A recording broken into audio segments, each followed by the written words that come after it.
working mom. And she goes, it can be incredibly overwhelming. Oh my gosh, I just need a break. And then we find out she's had a full-time nanny for 5 years who takes the kids to school. Once the agency creates a list of potential hires, you meet with that nanny. Then you have to meet with another one of Meghan's assistants. These are 2 separate auditions. Then you sign an NDA, which grants you access to Harry and Meghan. So this is the 3rd interview. For years, Meghan Markle has managed how she looks to the world with the care of a Hollywood movie maker. Every camera angle, every news story, every casual photo was shaped like a scene from her own royal film. But when the lights go out and the cameras stop filming, what really happens behind those big mansion doors? According to one woman who was there, who saw, heard, and lived it all, the dream life wasn't exactly what the world was told. This isn't just another royal gossip tale. This is the voice Meghan never wanted anyone to hear. The nanny who says that working in the Sussex home felt less like caring for children and more like surviving a carefully made-up illusion. Another nanny nightmare for Meghan Markle and Prince Harry. She says the rules were strange, the mood in the house was tense, and the family moments seemed more practiced than real behind Meghan's bright talks about kindness and being genuine. This person tells a very different story, one filled with control, secrecy, and a troubling question that no PR team can cover up. If the Sussex family's life was really so perfect, why did the people who lived there feel like outsiders just watching? And just when you think you've heard everything, wait until you hear what she says about Archie and Lilibet. The nanny that the couple have been relying on for some time wants out. Because according to her, that's when the story changes from strange to truly shocking. Before the nanny ever even walked into the Sussex mansion, the job description itself made her stop and think. It wasn't written like a royal job offer. It sounded more like an audition notice. Every word was carefully chosen, every request oddly personal. Meghan, she was told, wanted a nanny who was private, flexible, and not too attention-grabbing. In other words, someone skilled but easy to overlook. Rumors among the staff said Meghan didn't want anyone in her house who might steal the spotlight from her image. Applicants whispered that looks, social media activity, and even relationship status were secretly judged.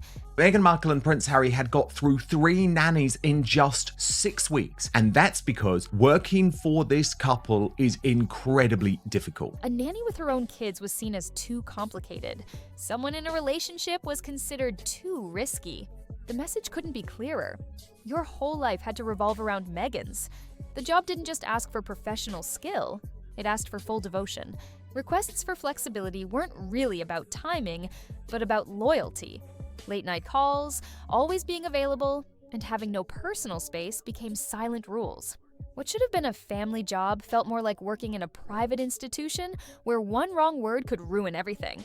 Even stranger, applicants were told that time with the children would happen only when Meghan allowed it.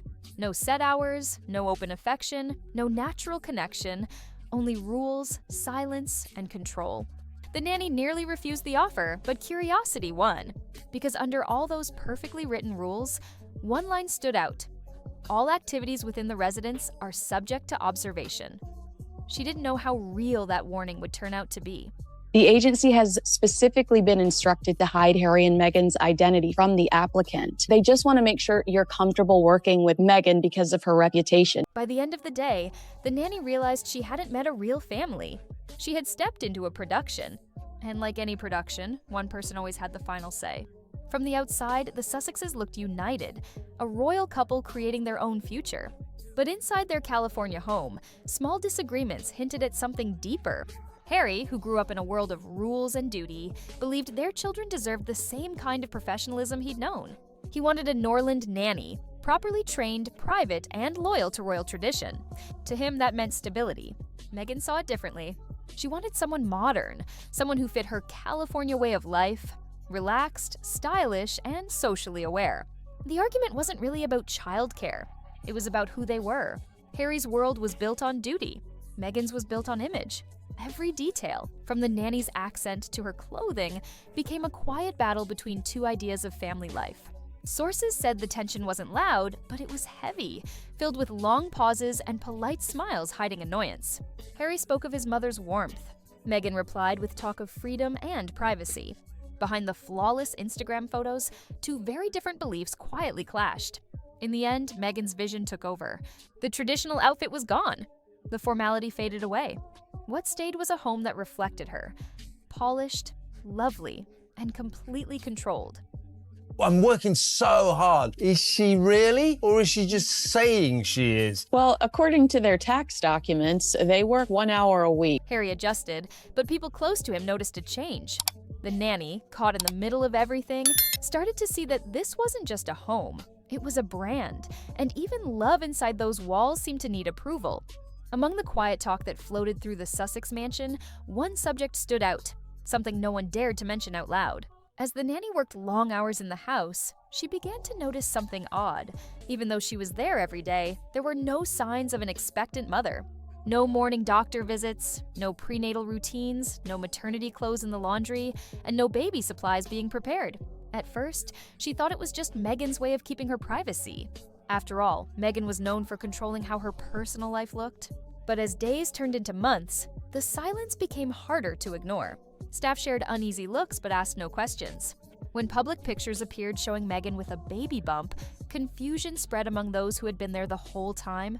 The nanny later said she didn't want to believe the gossip, yet what she saw didn't match what the world was shown. It just didn't add up, she remembered. I never saw what I was supposed to see. Some staff were told not to speak, warned that certain topics were off limits. The air in the house grew tense, as if the truth itself was hidden behind those spotless walls. For a woman who built her image on honesty, the contradictions were disturbing. And for the people who lived inside that world, one question stayed, echoing through an empty nursery. What were they really protecting? Privacy or perception?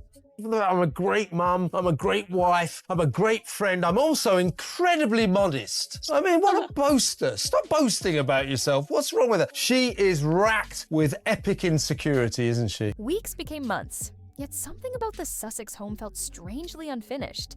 The rooms were spotless, almost like a museum. Too perfect for a house that was supposed to ring with children's laughter. The nanny looked for signs of Archie and Lilibet. Scattered toys, crayon drawings, fingerprints on windows, tiny clothes in laundry baskets. But there was nothing. No bedtime routines, no cries at night, not even a forgotten pacifier. It was as if the idea of children was there, but not their actual presence. She wondered if maybe the children stayed somewhere else for privacy. But even on days when family gatherings were rumored to happen, the house stayed strangely quiet. Meals were cooked but left untouched. Playrooms were locked, looking more like decorations for a photo that never took place. The silence in the home felt heavier than noise. The staff spoke softly, their eyes flicking toward the hidden cameras. No one dared to be the first to ask questions. One housekeeper whispered, "Everything here is managed, even what we're meant to believe." For the nanny, the discomfort grew too strong to ignore. The world saw a happy, loving family.